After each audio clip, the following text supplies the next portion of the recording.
worship service. And notice called service. It's not called worship experience. It's not called worship encounter. This is ours, not for you.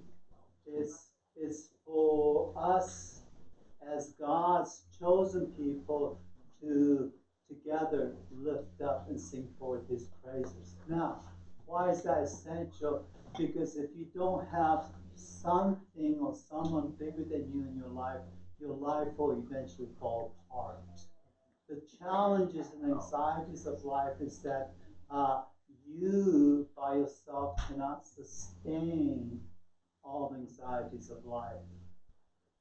You need someone bigger than you, stronger than you, better than you, in order to face all the challenges. That's how God's designed the system.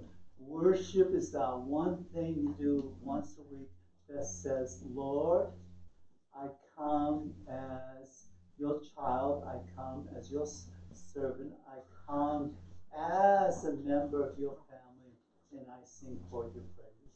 Amen? And doing that. So I'm asking you to do something. Please don't treat Salem Ecclesia as a nice Sunday option. Treat it as a place where you with other brothers and sisters get to engage in heaven and earth coming together. Because in worship, we are joining the angels. We're joining the redeemed of God. Okay? Also regarding the virus, coronavirus, if you want, I can send you a YouTube clip that describes it really well in the genesis of it. It's killing less people than the common flu. You want to be afraid of the common flu. Okay, our society is going nuts currently. I went to Costco the other day and all the paper products were gone. Oh, I should say all, and whatever. No. God never calls us to fear. God's not giving us a spirit of fear.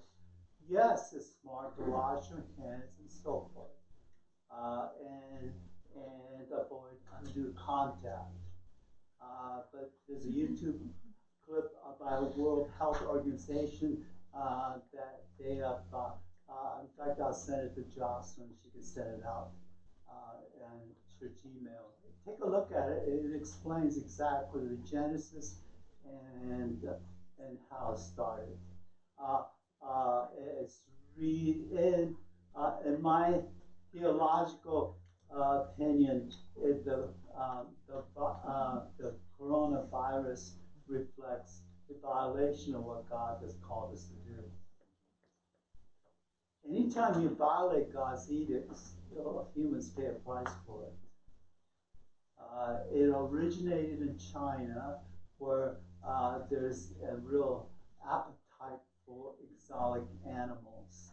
And those markets have hugely gross sanitation practices.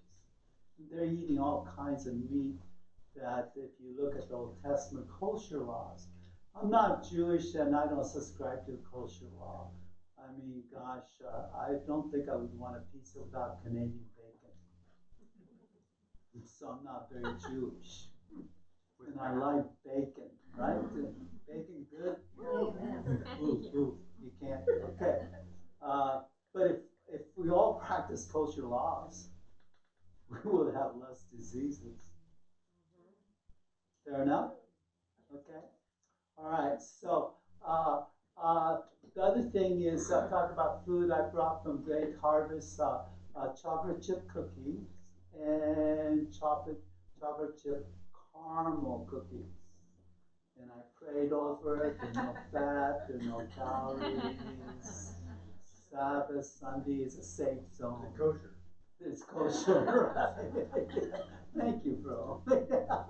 All right, good. Any other announcements before we have an opening prayer? Yes. Sharon, where's Sharon? Can you share about ladies' night? Yeah, Sharon, you have something. Okay, we're having a game night for all the ladies at my place, and I can give you the address. it might be up on a slide. So I hope all of you will come. I have a small place, but I love small places and big groups, so it'll be fun. Please come.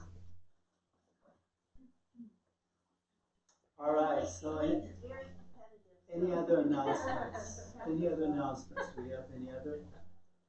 Okay, so let's gather our hearts together and let's together as God's people called out of the wilderness to be a chosen people to walk together. And God is also using us as a concrete advertisement of what He wants to do, which is to finish the redemptive work and then join heaven and earth together. Yes. I have an announcement. So interest rates, because of the coronavirus, are continuing to drop. And so there was a couple people that were locked in last week at 2.5%. Wow. So if you have a higher interest rate, you might want to think about refining. Okay, thanks for that announcement. By the way, that was not a paid commercial. It would save people. Just an advice. So, yes, Anne.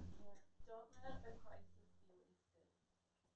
How's that? Because airline tickets are cheap. Now it's time to travel. Don't let this crisis Hawaii be for wasted. $9 That's right. And next Sunday, please consider coming next Sunday, because next Sunday we're going to have a very special treat. We're going to have worship and lunch combination. And our master chef, Carol, you still going to do the food for us next Sunday? Well, I was requested to do corned beef and cabbage since it's all. Oh. So, is that what people want? Yeah, sure. sign me up. Whatever you, anything you cook is fine with us. All right, so corned beef and cabbage, and so, by the way, she's just a superb cook. It's a treat to have. So, can you come next Sunday? Come on, you guys. Yes. Let's come together and let's eat together. Now, when you eat together, talk to each other. Don't sit with someone you usually sit with. I don't know why, but this church is challenged to get to know each other deeply. I'm trying to break that. I want you to really reach out. I understand that all of us have deep struggles and pain going on. Okay, shared pain breaks the power of pain. Shared anxiety breaks the power of anxiety. So learn to move towards each other and share. And I'm trying to help enhance our relationship in this church through food. Okay? So eat together, move towards each other, and you be good, and I will exit early. I'll just eat and run. Well, I'm not making chocolate, David, so I don't know what you're doing. He loves the chocolate mousse. Yes, I know. So does somebody have a prayer in their hearts to gather us all together in an invocational way and bring us before God? Who has who may sense some inspiration in their hearts to pray that way? Anyone? Anybody has a prayer?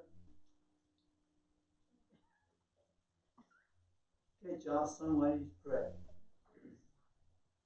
Father God, just thank you so much that we have a day to gather together, Lord, and we just invite your presence into our hearts to take root. The seeds that you plant there, Lord, let it just really grow.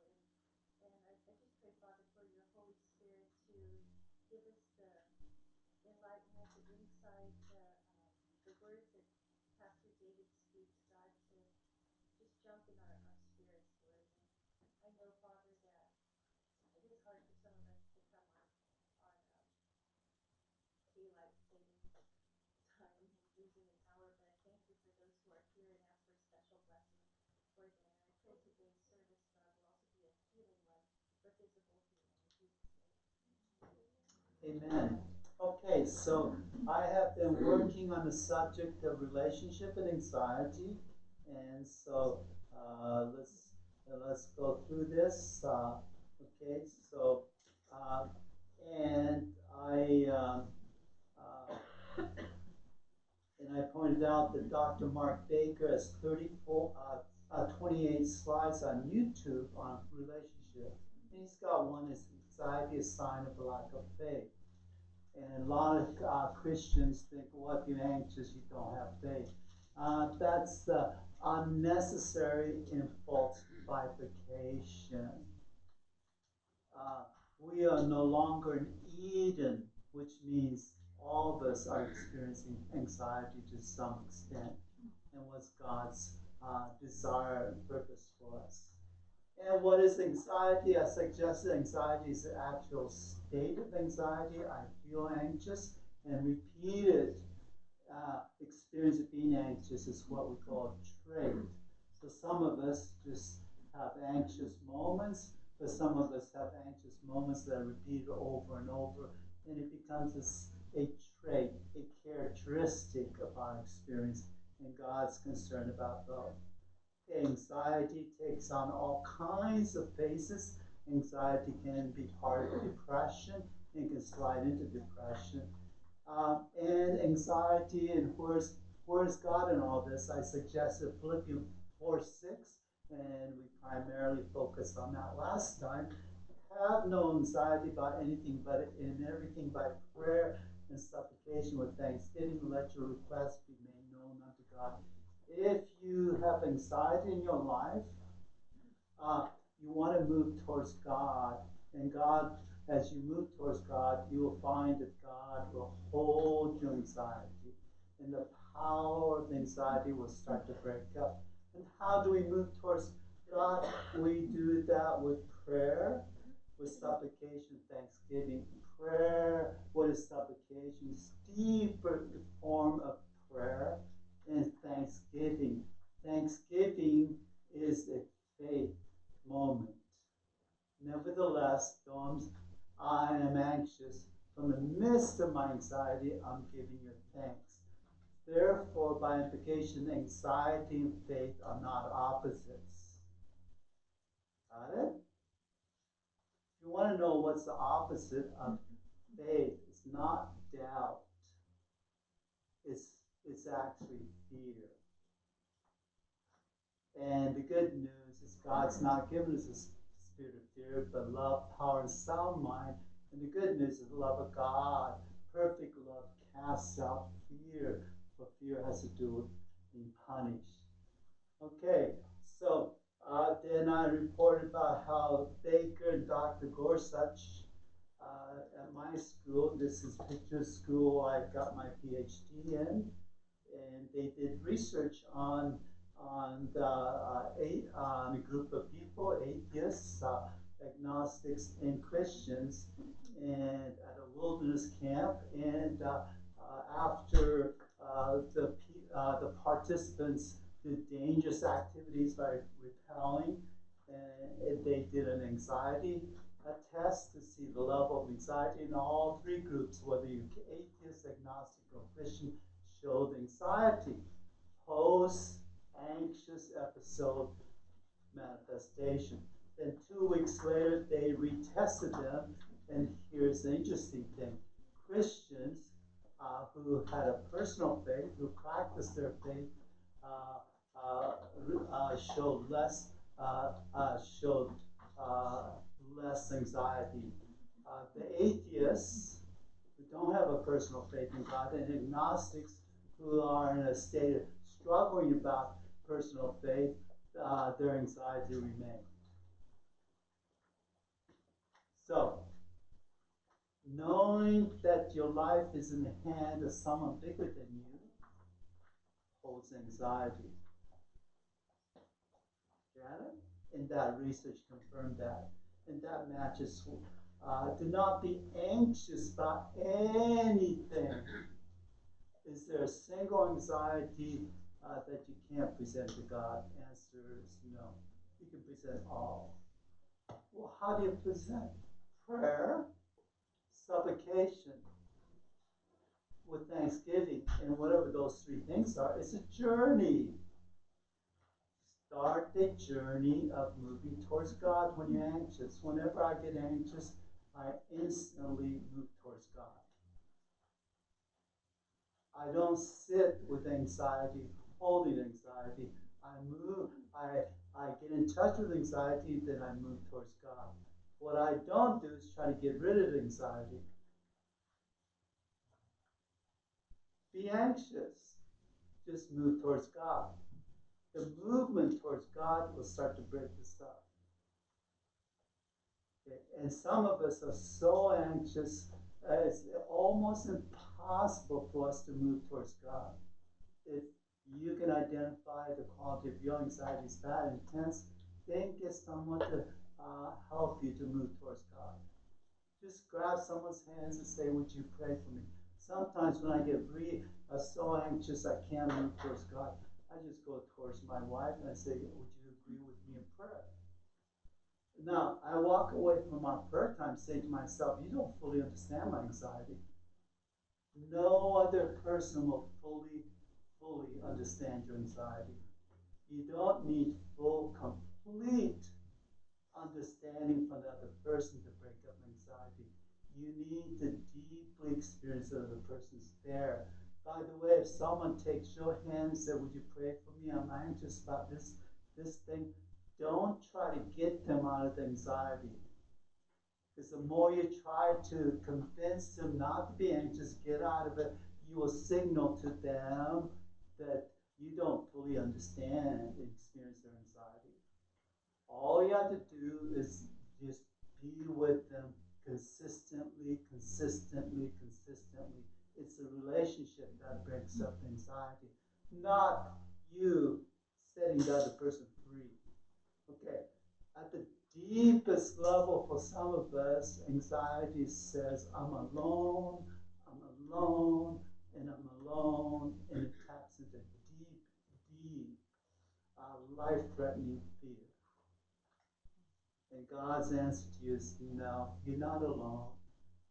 I'm with you, and I'm giving you a few other people. Okay?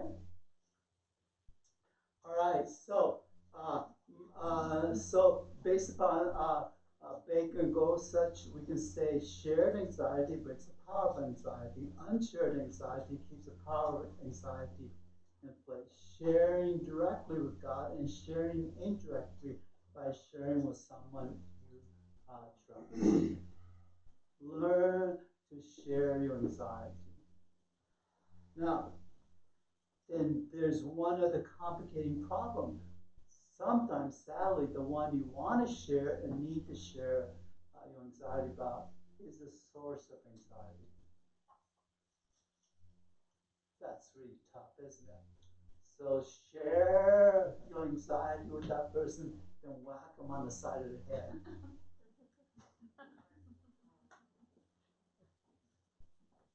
Right?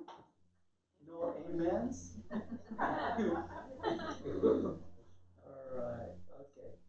Okay, so now regarding anxiety, there's an older Christian clinical psychologist named Larry Crabb, and he says something about anxiety that's worth us taking a look at. And he says, as a deer pants for streams of water, so longs my soul for you, God. My soul thirsts for God, for the living God, when I go and meet with God. He sees that what it means to be human is to have deep heart longings and desires.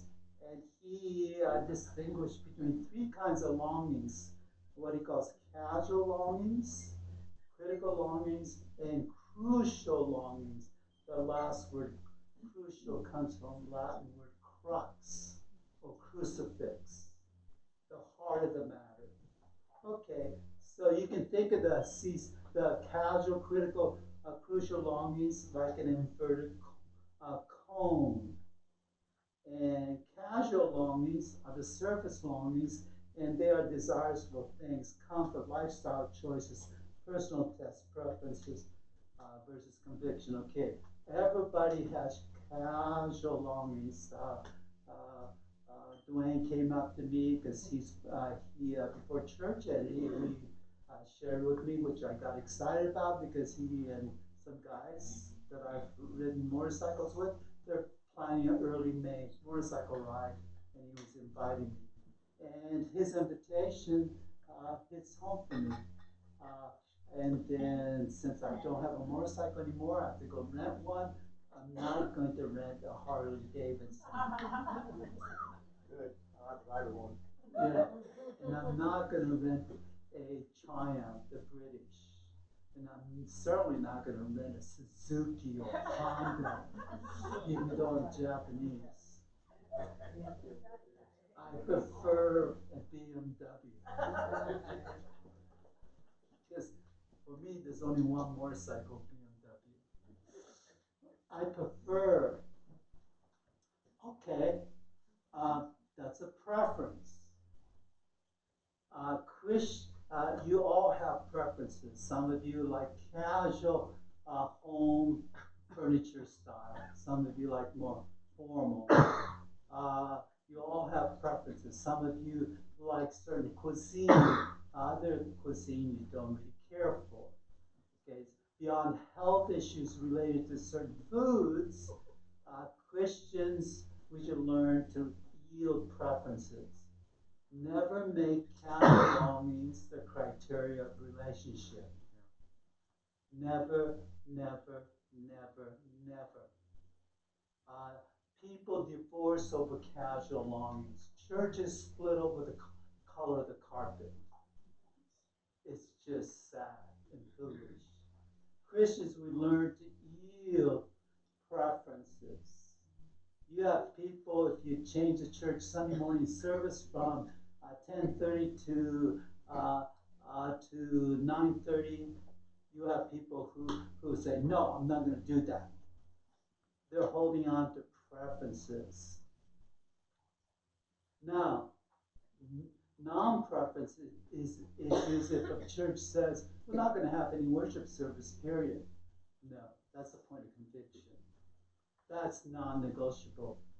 Most of your life is negotiable. When I rent a car, I try to find a car I really like, but they tend to be really expensive. So I usually rent American dumb cars, subcompacts, save the money. It was fun, but I'm not going to buy one of those. Preferences, okay? Critical longings are twofold: longing in relationship for security and significance. And significance is this relationship in life. I need to do something that gives my life value and meaning. And oftentimes that's for men, work, and sometimes for women, that's family. You need both security and significance. Critical longings. Okay, casual longings you yield. Critical longings you trust God in the relationship. If your spouse fails you to help you to feel secure and safe in relationship, good luck not being angry, depressed, and anxious. And God won't give you an exemption from your spouse if you're married. There's no exemption in marriage. Sorry. You can experience relational exemption in anything else. Marriage, no. So one relationship, God won't give you a thick skin.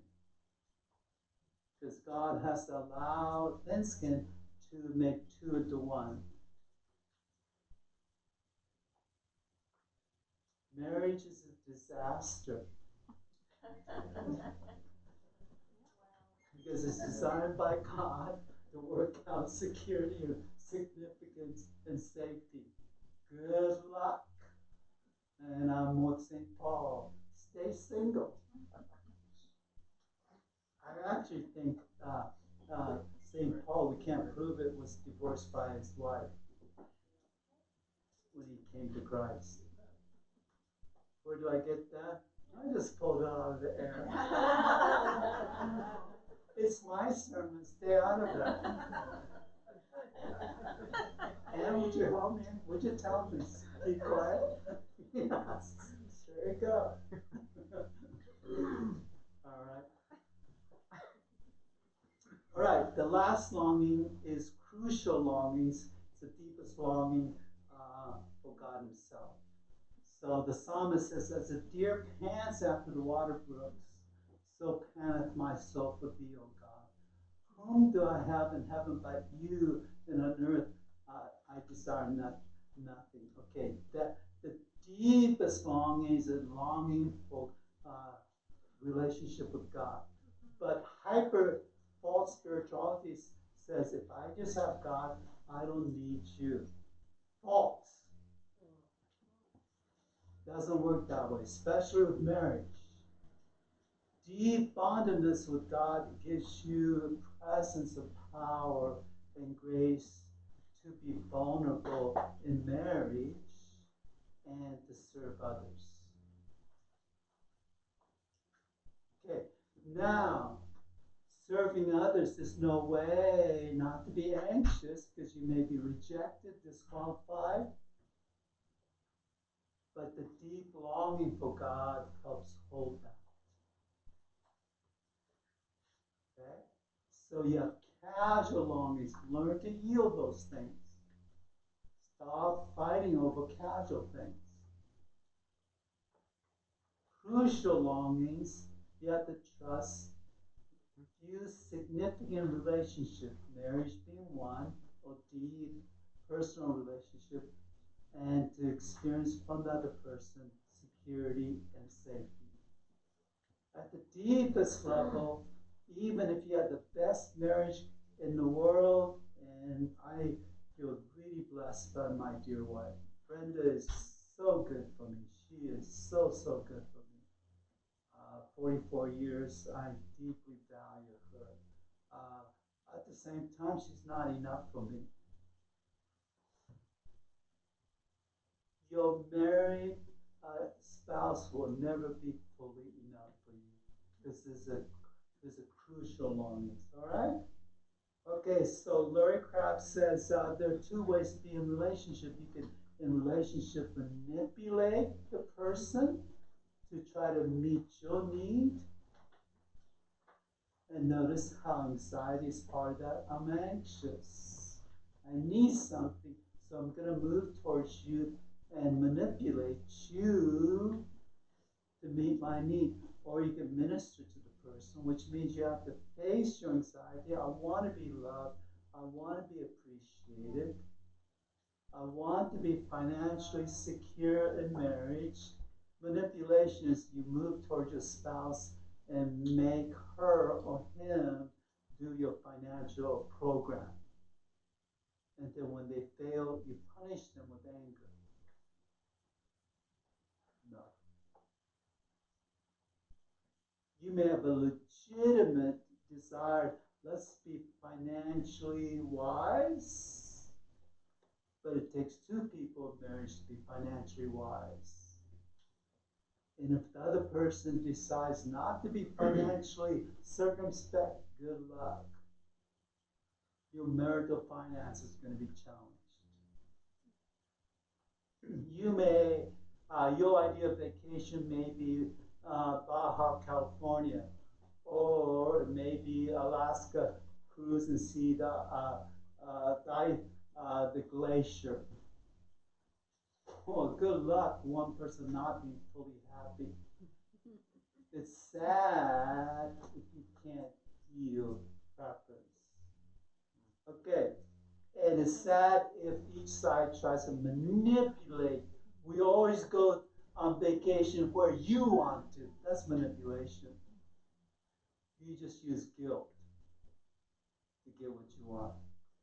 Relationship, you have two choices. Hold your anxiety and minister to the other person. Ministering to the other person, you are going there to serve them, and you're not making the response the criteria of your service. As long as you're trying to get something from the other person through your service, you manipulate in a very sophisticated way. Ministry requires you not to ask for anything in return. Sorry, you can't minister to a person if you are expecting expecting and demanding something in return. Okay? All right.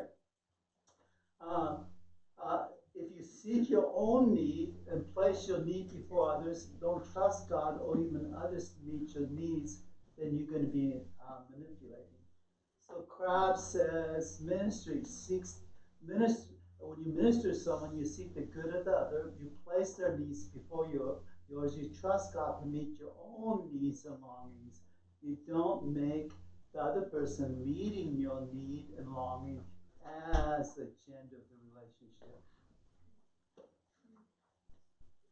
So if you go home tonight, and guys, if you have in your heart to fix a surprise dinner for your wife, go ahead and do that and present it. And let's say she comes to the table and says, "Oh gosh, I'm not really hungry."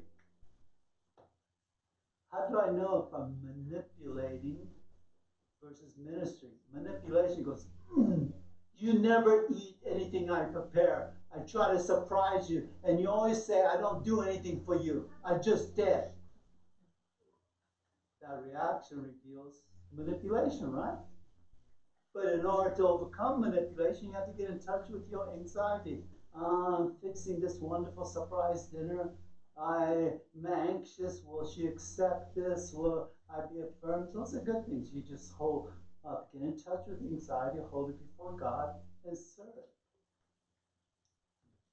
Here's the trick to relationship.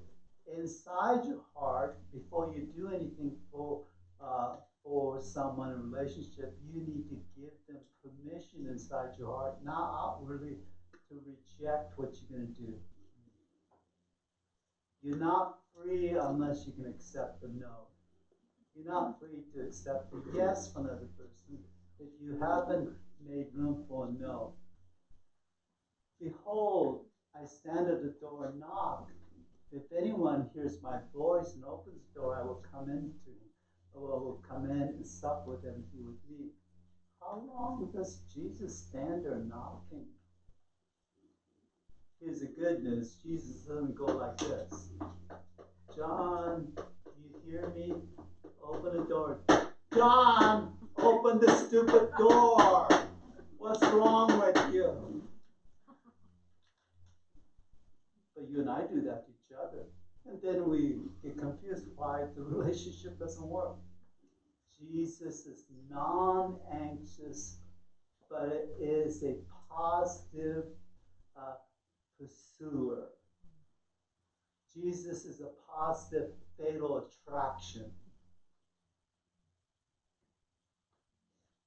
"Behold, I stand at the door and knock. If anyone hears my voice and opens the door," and that's a lifelong process, okay? Manipulation, you seek your own good, place your need before the others, and don't trust God to meet your needs. Ministry or manipulation. Ministry, you seek the good of the other, place the needs before yours, trust God and others to meet your needs. Yeah, ministry doesn't mean I don't have needs. You trust in God, you're not making your need the issue in the relationship. Okay, delight yourself in the Lord, and He will give you the desires of your hearts. God gives you the desires of your hearts, but He won't give you the goals of your hearts. Goals reflect manipulation. If you get up in the morning and say to yourself as you're brushing your teeth, "This is a wonderful day. My husband's going to really love and value me today. Good luck." You just set yourself up. Versus you brush your teeth and "This is a wonderful day. This is a day the Lord has made. I will rejoice and be glad in it. Lord, I hope my husband and I can have a great moment together." Great desire. But how do you know you have taken a legitimate desire and made it into a goal, which translates into you manipulating in a relationship? Desire is what I can accomplish, which does not involve the other person. Usually I get up around 5 o'clock and I go to the gym, work out.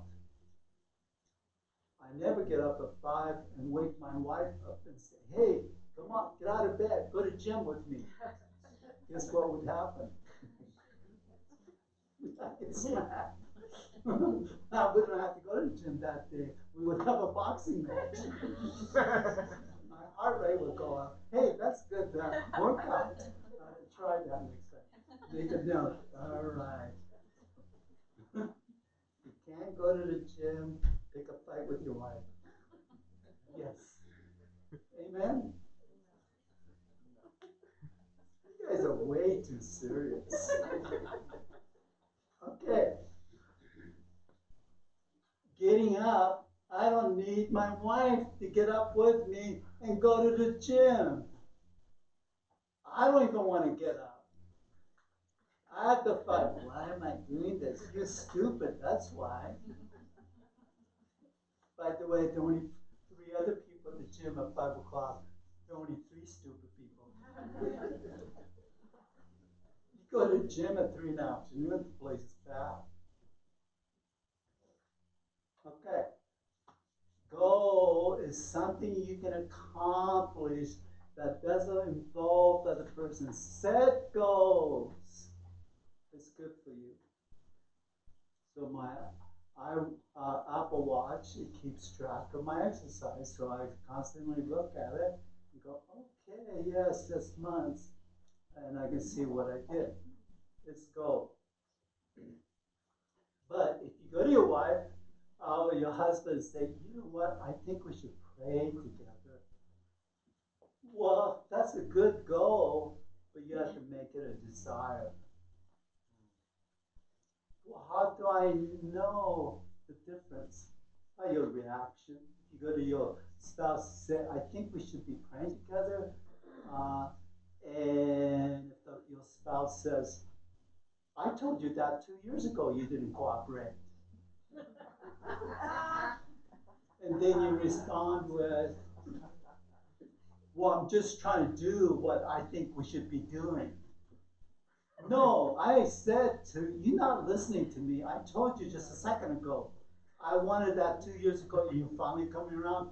Good luck. No, you're going to get your own medicine. Oh, come on. This is what we do. I always exaggerate for the sake of example to bring home the point. Well, you just made a legitimate desire. I think we should pray together. That's a good thing. God gives you the desires of your hearts. He won't give you the goals of your hearts.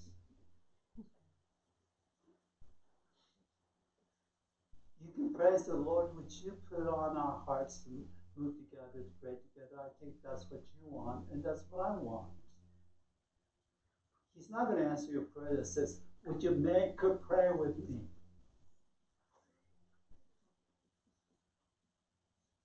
You have to pull apart. And how do you know what it is? Anger is a sign of a blocked goal. She won't pray with me. He won't pray with me. You took a desire, made it into a goal. Now you're anxious and upset, angry, blocked. Anxiety.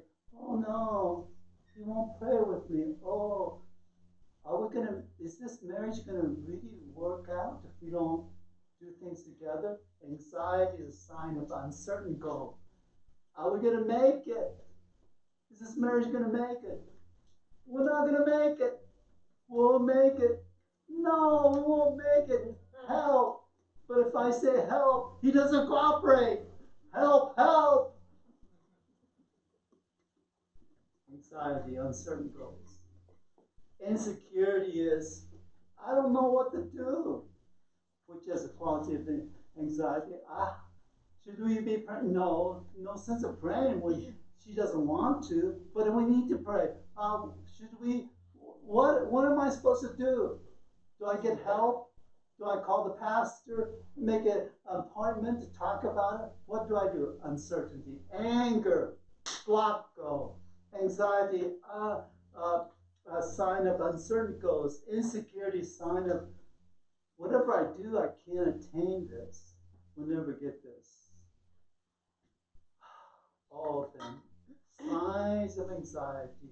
Anxiety is embedded in anger. Anxiety is obviously embedded in anxiety, and anxiety is embedded in insecurity. What do you do? Cast all your anxieties, your cares upon Him. Got it? All right. So next week I'll finish this. Helpful, not helpful. You want me to stop the series at this point? I can close the whole file. Do you like that dramatic? Is that manipulation, David? That's what you're ministering to us. This is my manipulation, so stay out of it. Good message. Yeah. Very good. Okay, quick response before we go on. What is this saying to you? What do you want to take away? Come on. Anybody? Quick response. Hey, was anybody moved particularly by what he said when he goes, the opposite of faith is not anxiety? Yeah. Did that land? Yeah. Or the opposite of anxiety is not faith. You can have faith and anxiety, and you know what? You're okay, and God's okay with you. That really hit me. Yeah. What landed with you guys on that? Come on, You didn't talk to let's get Pentecostal with this one. you didn't talk anything about the spiritual warfare side of that. You want to include that? How do you view that? Yeah, I'll try to include that next time. There is a spirit of anxiety. Um, uh, if you are constantly, repeatedly overwhelmed by anxiety, there's probably two things going on. Brain chemistry. You have inherited anxious brain from your parents. And then there can be a spirit of anxiety. Spirit of fear and spirit of anxiety. I've pushed back in my own life against the spirit of fear. And when I push it back, rebuke it in Jesus' name, instantly come out of fear. But you have to be able to pull apart what's natural fear and what's the spirit of fear. And isn't one of the practical ways of that? Maybe you'll talk about that next week. But just like when you've done everything you can, and you said, in Jesus' name, the spirit doesn't fly, doesn't leap, and the Lord's going like, there's something deeper going on here, right? Right. In spiritual warfare, if there is a genuine spirit of fear that's plaguing you, is as an outside pressing, claustrophobic, imprisoning kind of experience.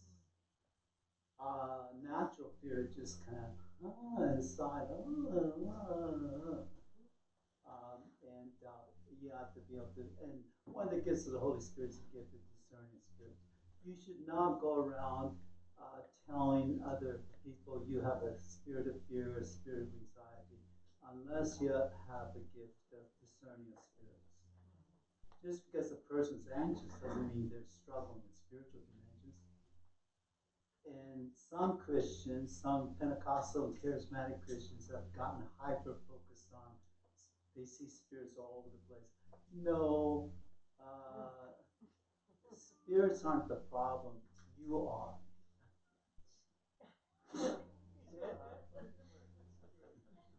No, you can get hurt by another human being far more quickly and worse than by a demon. But to discern demonic impact is important. I'll do a sermon on spiritual warfare.